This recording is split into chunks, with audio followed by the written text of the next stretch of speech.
অন্যান্য দেশগুলোতে তেলের দাম বাড়াতে বাংলাদেশে না বাড়াতে চোরাচালান বৃদ্ধি পাচ্ছে এরকম একটা বিষয় অভিযোগ শোনা যাচ্ছে। সেটা বন্ধে কোনো নির্দেশনা বা উদ্যোগ আছে কিনা?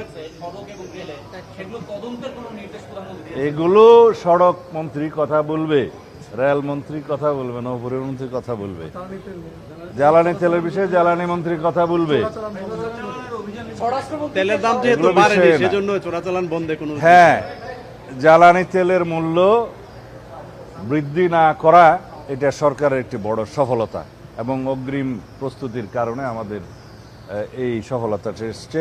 আমাদের পরিকল্পনা এবং জনমনে স্বস্তি দেয়া, বিশেষ করে এই সময় হচ্ছে বোরো মৌসুমের ভরপুর সময়, যাতে কৃষি উৎপাদনে কোনো সংকট না হয়। কৃষকের দ্রব্যে মানে কৃষি যে সমস্ত উপকরণ লাগে তার মধ্যে তো সার, বীজ সহ বিদ্যুৎ একটা প্রধান আমাদের বিষয়, যাতে কোনো কৃষি উৎপাদনে কোনো রকমের মূল্য বৃদ্ধি না হয়, সংকট না হয়, সেই জন্য আমরা অতিরিক্ত ভর্তুকি দিয়ে সেই মূল্যটা আমরা ধরে রেখেছি।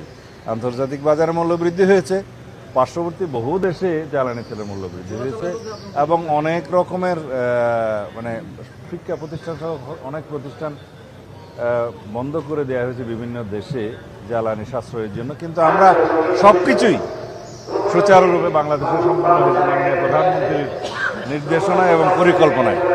আমরা আশা করি সেটা আমরা ধরে রাখতে পারবো।